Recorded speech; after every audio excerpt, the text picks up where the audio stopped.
those in and push in. Very good job, and very good job. Now you know what comes after Velcro? What? You get to learn how to tie your own shoes. Daddy's going to teach you that. Okay? I don't know how to tie. Well, I know, but we'll teach you, okay? You'll know how sooner or later, alright? Sound good? Okay. That's a long tree you cut down. It is a very big tree. We've had some pretty interesting conversations for the past week over the teaching school that's going to be going on in Boulder, Colorado with Bobby Capuccio and the team at PTA Global. And just like I was teaching my little daughter here, Cora, how to get her shoes on, we're on Velcro right now. So the next step, of course, is going to be learning how to tie her own shoes.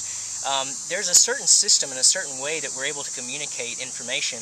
And no matter what the age level, no matter what the type of person, we're able to get that information across to them, but we first have to relate to them. So just as you might have noticed, my tonality of voice, the way that I kind of came across with Cora was a little bit different. And I think that when we look at the ability to communicate with kids, a lot of us tend to do that. Our voice tonality changes, our gesture, our facial gestures change, even our actions and expressions change.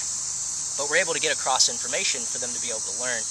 The same thing happens whenever we begin to look at the ability to communicate, even at an adult setting. Even when we're in the classroom with teaching, we have the same ability to be able to influence others through our gestures, our facial tonality, the ability for us to communicate information effectively so that someone can learn and actually grasp information and hold on to it. So what we want to go through today is we've had all kinds of discussions about vector variability. We hear about vector variability, we hear about global movement, we hear about three-dimensional movement, 3DC has come out now. So along with that, we start to look at functional anatomy, and we look at the ability for us to move in multiple planes of motion three-dimensionally to allow the body to elicit more efficient motor patterns. And so we're outside today. So what we're going to do is we're actually going to go through a little bit of, we've chopped down a big tree in the backyard here. And it's like this big. It's huge. And what we're going to do is we're actually going to go through just some of the basic anatomy lines, anatomy trains lines from Thomas Myers and his group, and the lines that anyone taking the PTA Global certification will go through. We're going to go through the superficial front line, superficial back line. We're going to do some exercise. That's right.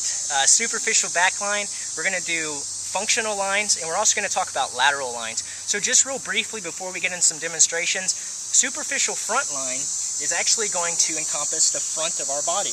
Did you know that? Mm-hmm. So the front of our body... And then we're going to swing. And then we're going to swing, that's right.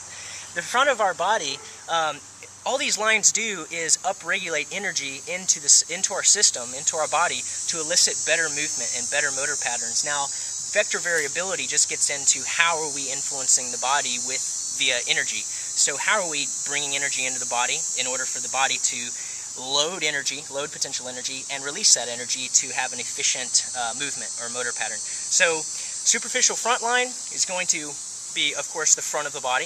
Superficial back line, the back of the body from toes to nose. And then we have functional lines, which are actually going to cross diagonal across the body. So Cora, if you'll just stay right there. So we're going from contralateral side, so hip to contralateral shoulder. And in the back, the same. So hip to contralateral shoulder of the functional lines. Lateral lines maintain lateral stability. So if we're in SBL or superficial back line, we're looking for bend to extend motions.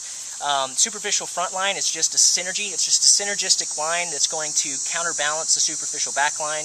And then the functional lines are contralateral sides. So if you get the basis of that down, you're good to go. So let's go through some demonstrations. I'm going to have Cora kind of go through some things right now real quick with me, and we'll kind of show you just practically how these kind of go into some yard work in the yard here with this tree that we just cut down. So come on. Ready? And we need a towel. Yeah, we can get a towel in a minute. Let's go this way. Daddy's going to get you a stick. So here's a stick. Okay, you ready? Come on over here. Okay, ready? So what we're going to do, we're just going to have this stick, and I want you to bang on this tree, okay? What I want you to do is take both hands, and we're going to go overhead like this, and I want you to bang on that tree right there. Take both sticks way overhead, now bang on the tree.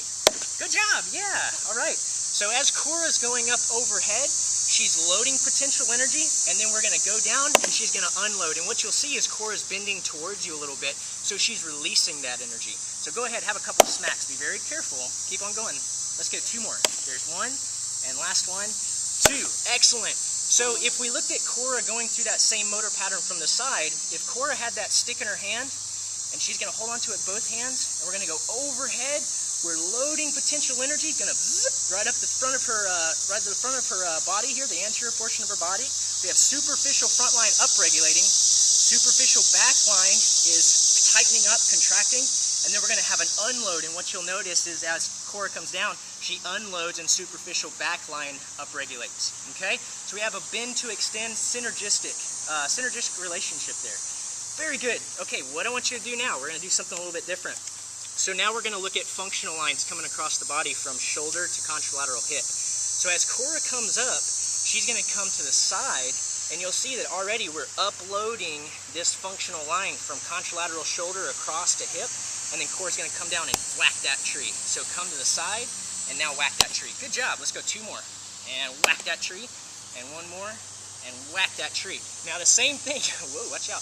The same thing's going to happen on the back. So we have synergistic roles there, the back functional lines and the front functional lines. Now let's have a look at the other side. So if we want to change sides, we're going to be lengthening out from this other side. We have contralateral shoulder to contralateral hip. We're going to load and then unload. Whack that tree, okay? So we're going to come across the body and whack that tree, come across the body and whack that tree. Excellent job. Now Cora, are you ready? Okay, here's what I want you to do. I'm going to hold my hand here. Now I want you to keep facing towards that way, okay?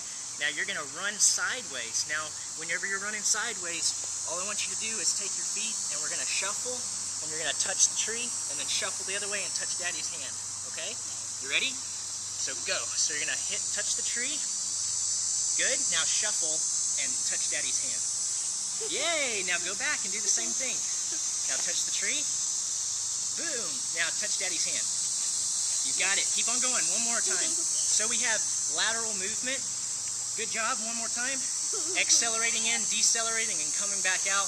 The whole purpose of lateral lines, just acceleration and deceleration of lateral movement. So you have a basis of 4 different lines. You have superficial front line, superficial back line. You have functional lines. And I got fast shoes on. Yeah, you have fast shoes. Hurry. And then we have our lateral lines, which just help for lateral stability. So, if my daughter Cora can understand it, I think we can find a way for everyone to start communicating, getting to a level that we can start really influencing people with our expressions, our words, the relationships that we're actually able to build out of communication. We start to have, even if you want to think and go deeper into, a conversation with someone. If we can converse information, we build relationships, we get messages across, and we're actually able to relate to people better and learn from each other. So take the information, go out in the backyard, have a good time. If you don't have a backyard, get out to a park, be creative, think of ways that you can move, make new motor patterns, and have a lot of fun. See you guys next time. Enjoy. Okay, bye-bye.